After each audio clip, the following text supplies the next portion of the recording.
The Truth of Girls. Hi everyone. So I just want to share with you the latest tool in my arsenal against adrenal fatigue. Adrenal fatigue and chronic stress. So I want to talk today about the sort of psychological side of adrenal fatigue, which includes, the depression, anxiety, and the physical end of it, chronic fatigue. Not to say it's all psychological, but there is a side to it. That's a factor.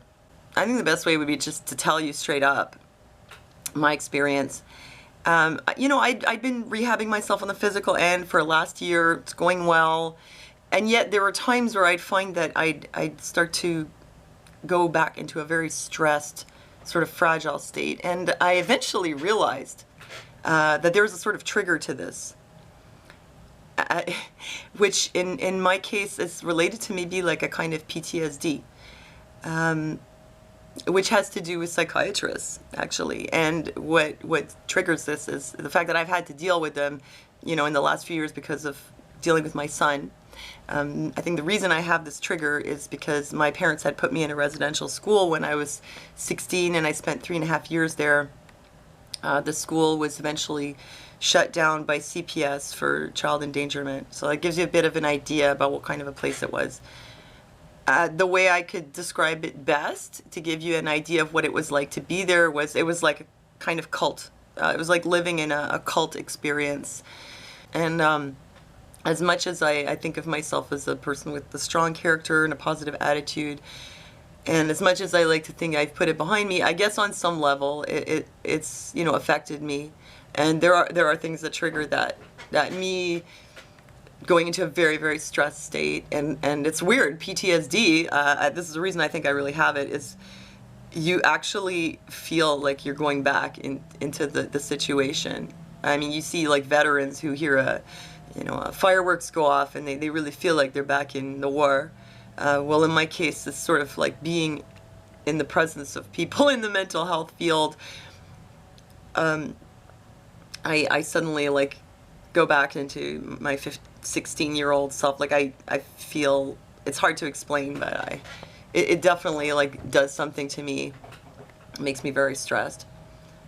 And I found something that has become like a really great weapon for me, a good armor, and which is weightlifting.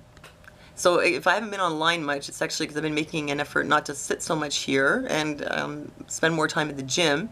I found that lifting weights puts you in a very calm Zen state. It's so calming that it makes me more resilient to the stress, which is triggered, I guess, by, my triggers, which is some kind of PTSD related to this stuff. But for you, there might be other things that really trigger your stress, like no matter how much you've worked on yourself on the physical end and you've done all these things, you'll find your Achilles heel. It's out there somewhere. And this is the thing that just like bring you right back down into the state of depression and anxiety. The weightlifting is like doing something really amazing for me.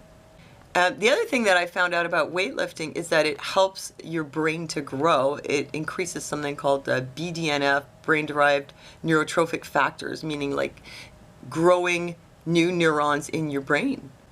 There was one study done that showed that rats that run on a wheel that's been weighted to what amounts to like 30% of the rat's body weight, those rats had higher levels of BDNF and greater gene activity in the brain. Other studies have shown that weight-bearing exercise reduces your risk of dementia. And I've been looking into this kind of stuff for a long time, and there's definitely a connection with your stress, your cortisol levels, how it affects your body, your hormones, and also how it affects your brain, the effect being not good. So something that reduces your stress is going to be protective for your brain.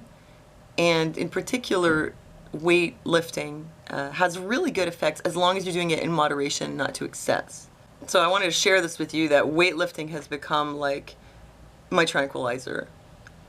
And in particular, because I do have this sort of PTSD trigger that, wow, it comes up and I'm like, oh my God, it just really It really wrecks me, but you know, I'm not stuck being like, oh, what am I going to do now? I'm just going to like fall into this pit of anxiety. I can go to the gym.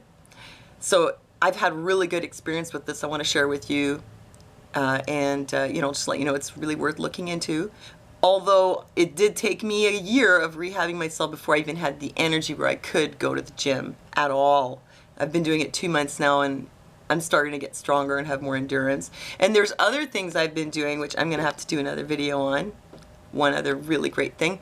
So, you know, come back and check in, because I'm going to talk about that next time. So I hope this is helpful to you. And, well, thanks for listening to me. Thanks for giving me a thumbs up. And I'll see you next time.